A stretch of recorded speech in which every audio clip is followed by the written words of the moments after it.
Hello, hello, vadrouilleurs! Comment allez-vous, vadrouilleuses et vadrouilleurs? Comment vas-tu aujourd'hui?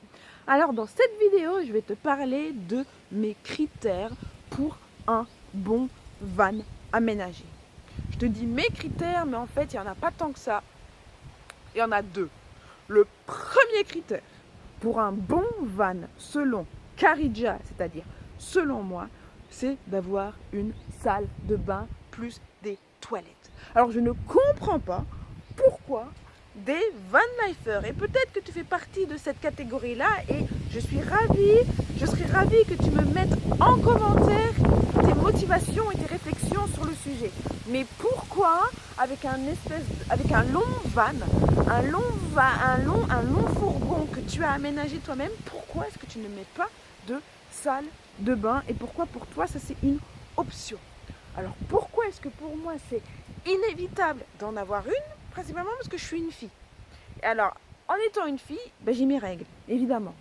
Alors devoir commencer à chercher un endroit pour me changer, pour me nettoyer, pour me rafraîchir, en dehors de mon van, ça me saoule. Premièrement. Deuxièmement, une des premières choses que je fais le matin, c'est d'aller faire pipi. Alors commencer à mettre mon manteau, mettre mes chaussures et sortir pour me trouver un coin pour faire pipi. En plus, s'il a plu, s'il a draché, c'est laisse tomber. Troisièmement, quand t'es malade, quand t'es pas bien, quand t'as la chiasse et que t'as la gerbe, tu dois courir à gauche, à droite pour te trouver des chiottes. Non, non, non. Juste impossible pour moi. Non, non, non. Juste impossible pour moi. Alors, aussi petit que soit le van, j'avais besoin d'avoir une salle de bain dedans. Et c'est pour ça que j'ai galéré, parce que tout ce que je trouvais sur le net était beau, mais n'avait pas de salle de bain. Deuxième critère, c'est qu'il doit être pratique plutôt que confortable. Commencer à devoir déménager tout mon van pour accéder à une chose ou à une autre, ça, c'est juste impossible. Ça me gave rien que d'y penser. Devoir soulever et retirer 2-3 trucs avant d'accéder à la chose à laquelle je veux pouvoir accéder, c'est juste pas possible. Donc je préfère un truc petit mais pratique. Mon van à l'intérieur a déjà été changé une fois parce que ce n'était pas pratique. Quand je démontais mon lit prenait toute la place, mais ma cuisine elle est au fond, donc le lit était à l'entrée, mon lit était à l'entrée, mais il prenait toute la place. C'était un lit de 2 personnes qui se convertissait avec la table et tout ça, et la cuisine est au fond. Donc pour aller dans la cuisine, je devais escalader le lit, bazar machin, parce que, voilà, et ça me gavait. Alors là maintenant, mon lit est là, comme tu le vois, mais j'ai de la place à côté pour pouvoir passer. Donc je ne voulais pas devoir démonter mon lit tous les matins et le remonter tous les soirs, ça c'était juste hors de question. Ensuite, je voulais pouvoir manger tranquillement sans devoir tout démonter également. Donc, voilà. Je sais que je suis un petit peu exigeante, mais je sais ce que je veux et ce que je ne veux pas.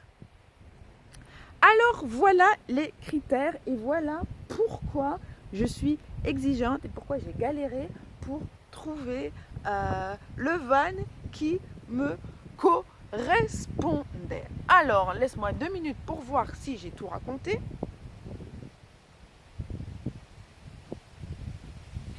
Alors, oui, je vis pas en full time, moi, dans mon van.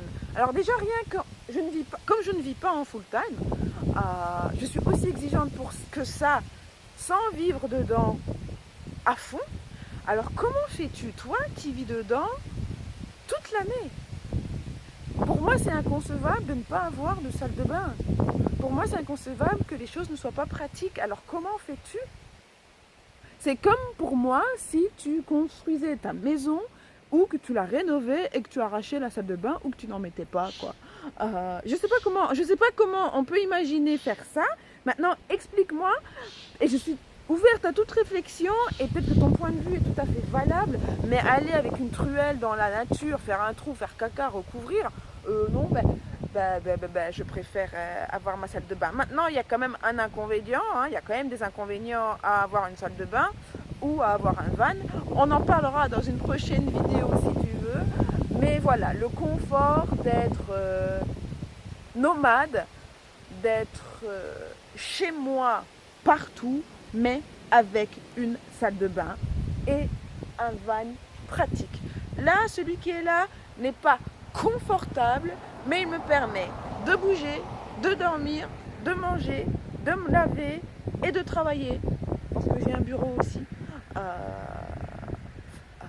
Voilà. Maintenant, j'aimerais bien avoir une prochaine version, donc j'aimerais bien tout arracher parce qu'il n'est pas isolé à mon van. On me l'a vendu comme un van 4 saisons, mais en fait, il n'y a aucune isolation. Donc en hiver, je me les gèle et en été, je meurs.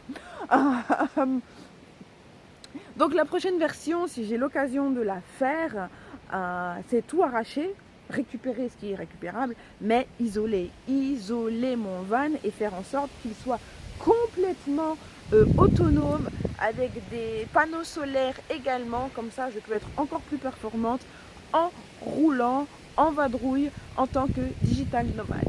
Voilà.